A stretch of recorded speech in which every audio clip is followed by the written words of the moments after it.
জান্নাত ঈমানদারদের অন্যতম একটি বৈশিষ্ট্য হলো আল্লাযীনা হুম ফি সলাতিহিম খাশিউন, যারা তাদের সালাতের মধ্যে খুশুখুজুর সাথে সালাত আদায় করবে, ঠিক কিনা? যারা নামাজের মধ্যে বিলীন হয়ে যাবে। তারপর আরেকটি গুণ হলো ওয়াল্লাযীনা হুম আনিল লাগবি মুরিদুন।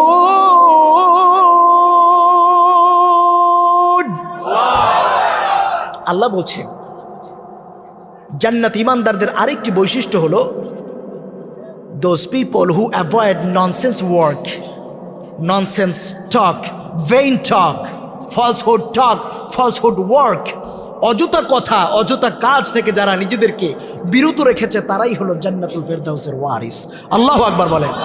আমার ভাইয়েরা, বন্ধুরা, জান্নাত ঈমানদারদের বৈশিষ্ট্য হলো অযথা কথা বলে না, অযথা কাজ করে না। ও মুসলমানেরা, যদি মোবাইল টিপে টিপে সময় নষ্ট করেন অথবা কোরআন তেলাওয়াত করে সময় নষ্ট করেন, সময় আপনার চলে যাবে, সময় কারোর জন্য অপেক্ষা করবে না।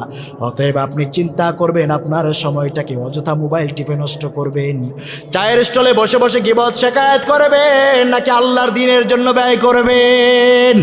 আল্লাহর দেওয়া সময়, আল্লাহর দেওয়া জান, আল্লাহর দেওয়া মাল আল্লাহর পথে খরচ করতে রাজি কারা কারা? দুটো হাত তুলে আল্লাহকে দেখান। যারা অযথা কথা এবং কাজ থেকে বিরত থাকে, এটা হলো জান্নাতি ঈমানদারদের আরেকটি বৈশিষ্ট্য। আল্লাহু আকবার বলেন। এরপরে হলো ওয়াল্লাযীনা হুম লিয-যাকাতি ফাইলুন, যারা যাকাত দানে সক্রিয়, যাকাত দানে সচেষ্ট। জান্নাতি ঈমানদার হলো তারা নিজেদের কলিজাটাকে, নিজেদের অন্তরটাকে পরিশুদ্ধ করবে, নিজেদের মালটাকেও পরিশুদ্ধ করবে তারা, ঠিক কিনা? যাকাত মানে হলো নিজের আত্মাকে পরিশুদ্ধ করবে, আবার অর্জিত সম্পদকেও আল্লাহর রাস্তায় দান করার মাধ্যমে পরিশুদ্ধ করবে মালটাকে, ঠিক কিনা? এরপরে আসুন ওয়াল্লাযীনা হুম লিফুরুজিহিম হাফিযুন,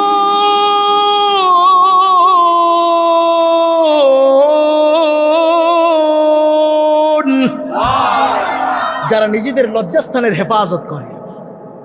আজকে আমার যুবকদের কাছে এই যে বিষয়টা বড় ক্যান্সারের রূপ ধারণ করেছে।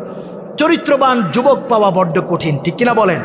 আমার ভাইয়েরা, আজকে খুঁজলে নামাজি যুবকের অভাব নাই, রোজাদার যুবকের অভাব নাই, হজ করে, উমরা করে, দান সদকা করে, দিন ইসলামের জন্য ইসলামী আন্দোলন করে, মিছিল মিটিংয়ে যায়, সব কিছু ঠিক আছে, কিন্তু চরিত্রবান যুবক পাওয়া আজকে সোনার